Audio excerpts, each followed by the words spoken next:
it's a breadcrumb, which is what you're looking for. Or normally just give it the kids, but be aware there will be flour everywhere. So just crumb this down, take your time. Mary normally says, oh, I do it in a mixer. Well, that's if you can afford a mixer. So if you haven't got one of those, just do it by hand, there's no worries. So you blend all this together. I think this is the best bit.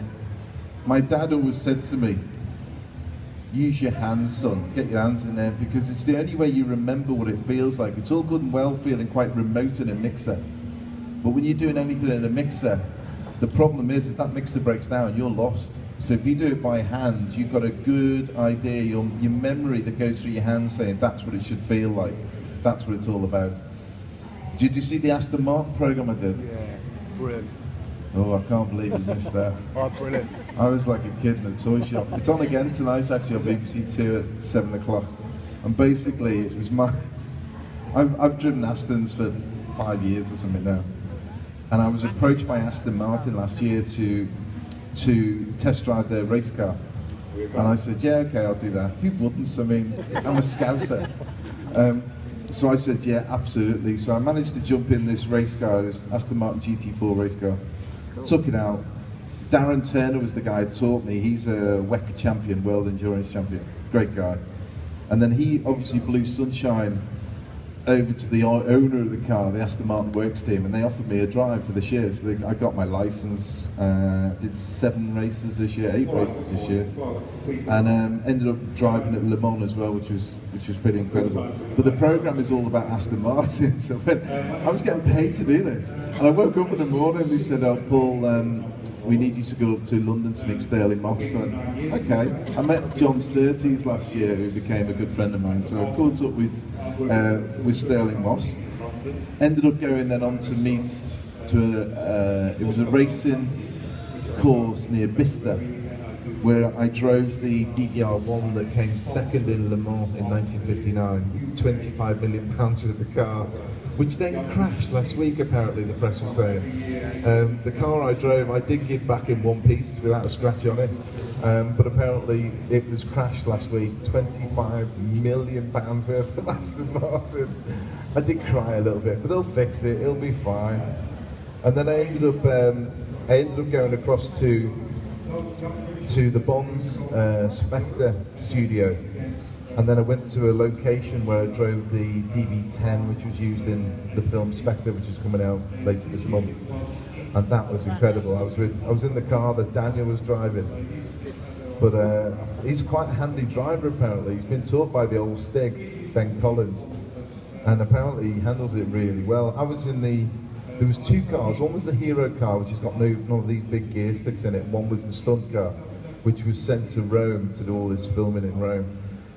What a car though, what a car. I mean, it only had a V8 engine in it, but it was quick enough. It was great fun.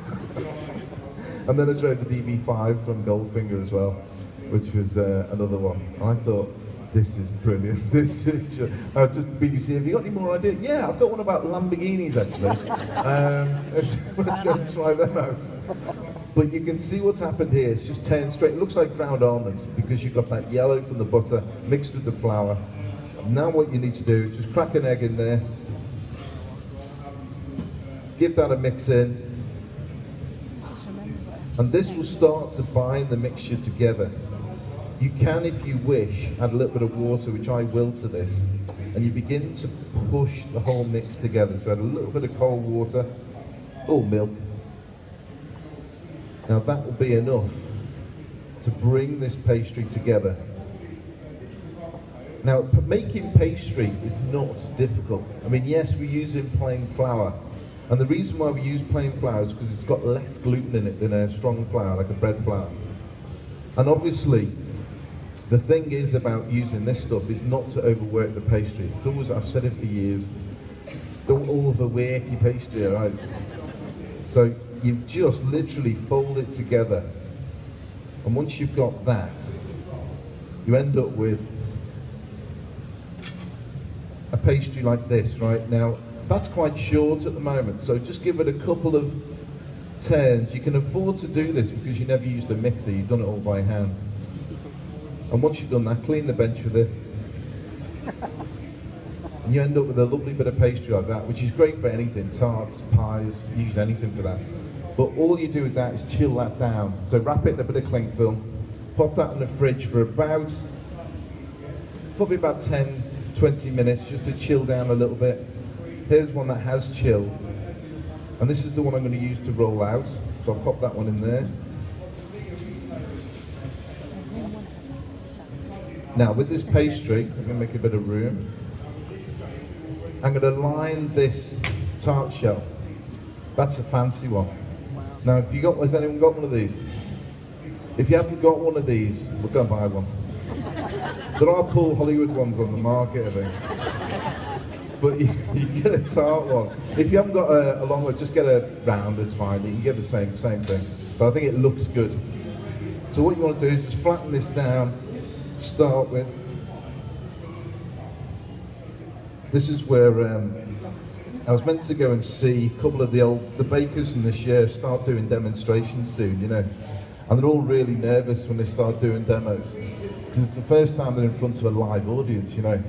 So I like to be there. They're like our children when they first go out, you know, you like to be there.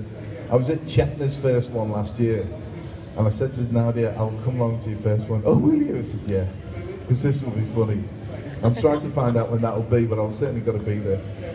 Now, when you're rolling out pastry, just do it gently, but start from the middle and roll up, and then the middle and roll down. Don't go from there and roll it up, you end up really thin and really thick at the top. And make sure you use plenty of flour. I know in Mary's day they'd say, flour your rolling pin, which is what Mary always says to me anyway. You can flour the roller pin or flour the pastry. She would never agree with flipping it over, but that goes back to when she was in her cooking school, you know, back in the Flintstones day. Where they used flints. I'm probably the only person in the whole country that is allowed to take the mickey out of Mary Berry and get away with it. I was with her last week, and she's old school, Mary. She reminds me of my nan, actually, a lot. And when we were doing Extra Slice, she was talking about the time, because she broke down in the final, you know. I did actually, if I'm brutally honest, but they wouldn't put that on camera because I'm the tough one, you know.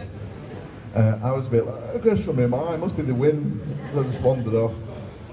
And Mary broke down again slightly in Extra Slice, so I put my arm around her again. And then for the rest of the time, she hooked my arm, and she just pulls me a bit closer, so I had to move the seats. And she's all right when I'm there, but when I'm not there, she lost it slightly, you know. Because Nadia's got that effect. Because Nadia started cracking up as well. It's quite common in the bake-off tent. Normally when I'm shouting at them. Okay. Now that's nearly there. A little bit more. You see, I'm not all that bad in the bake-off tent.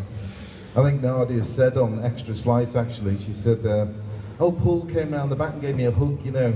And I've hugged a couple of the bakers, male and female, especially when they've lost it, you know, and they've got really upset. Not necessarily about what I've said, I think they're just upset the fact that they never completed what they set out to do, so they just get more upset with themselves. So it's not my job to sort of stand there and say, oh, you should have done this. I do that anyway, but it's the way they learn. Now I'm happy with that at the moment.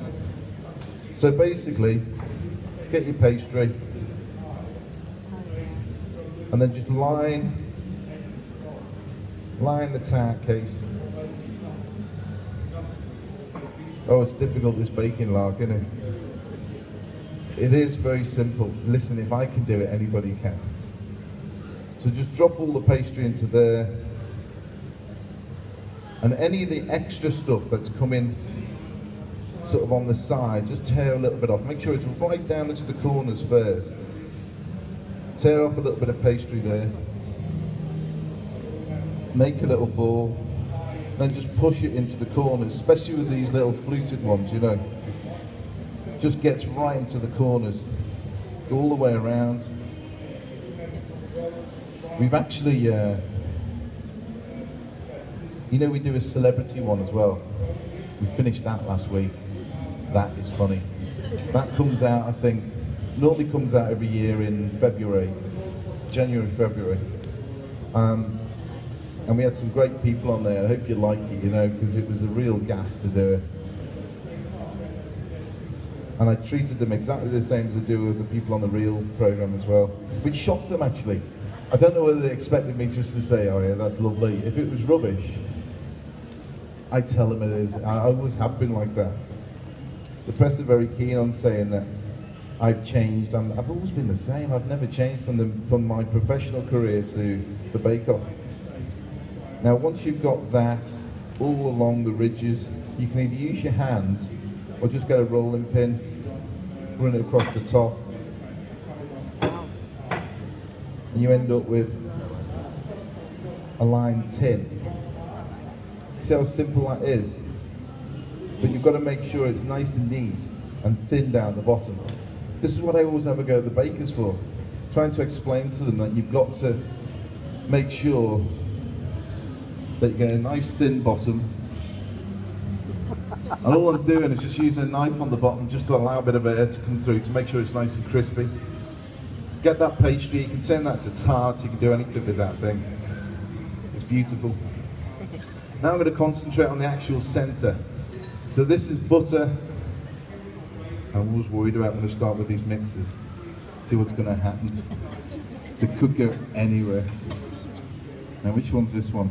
They change every time I do a demo. I don't know which one I'm using. Okay, I'm using this one. Okay. Just creaming in the butter and the sugar together.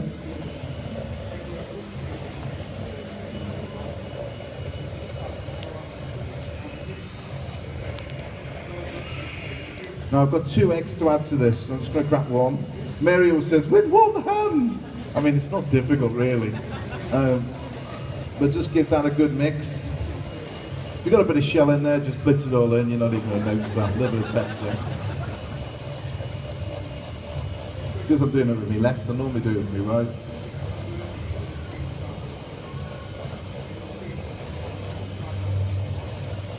Give that a good mix together.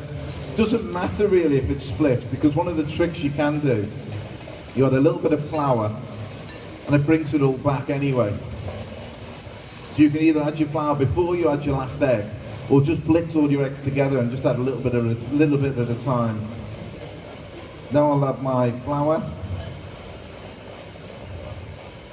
and my ground almonds straight in.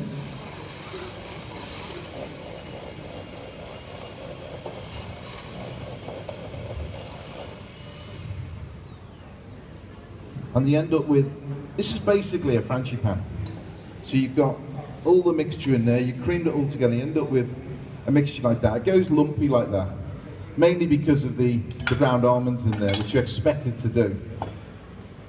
The next thing you've got to do, that's the most difficult bit of the whole dish, that, okay? Now I think you've got these as printouts, this recipe anyway. If you haven't, it's in my book. It's in the I think it's in the British baking book I did. Could be in How to Bake. It might be in Pies and Puds. It's definitely not in bread, but it's in one of them. So you end up with a base, which I'm going to drop some. Yeah. Yeah. No, I won't. No, I won't. You've got your pastry on the bottom. Put a line of jam on top of that. Nice thick layer of jam. Now, you can make your own jam if you want. To be honest, just go buy the shops. It's far easier, and I think it's far nicer. I mean, I think life's too short to make jam. Now, Mary would normally say, well, she does make the odd bit of jam. But Mary said recently in the press, I love the way she spoke on my behalf, she doesn't believe in making rough puff pastry or puff pastry. She buys it in the shops. Actually, I make mine, Mary, but she will buy it. And there's some good quality stuff, to be honest. But I remember doing a test taste against shop boards, against the one I made, and we did a blind test with the public, and the public actually chose the one I made. And it's mainly because the quality of butter you can change. You can change the best butter makes a good puff pastry, and you certainly taste the difference. So you've got your raspberry jam in there. I'm going to drop a load of raspberries in there as well. right down the bottom, and then just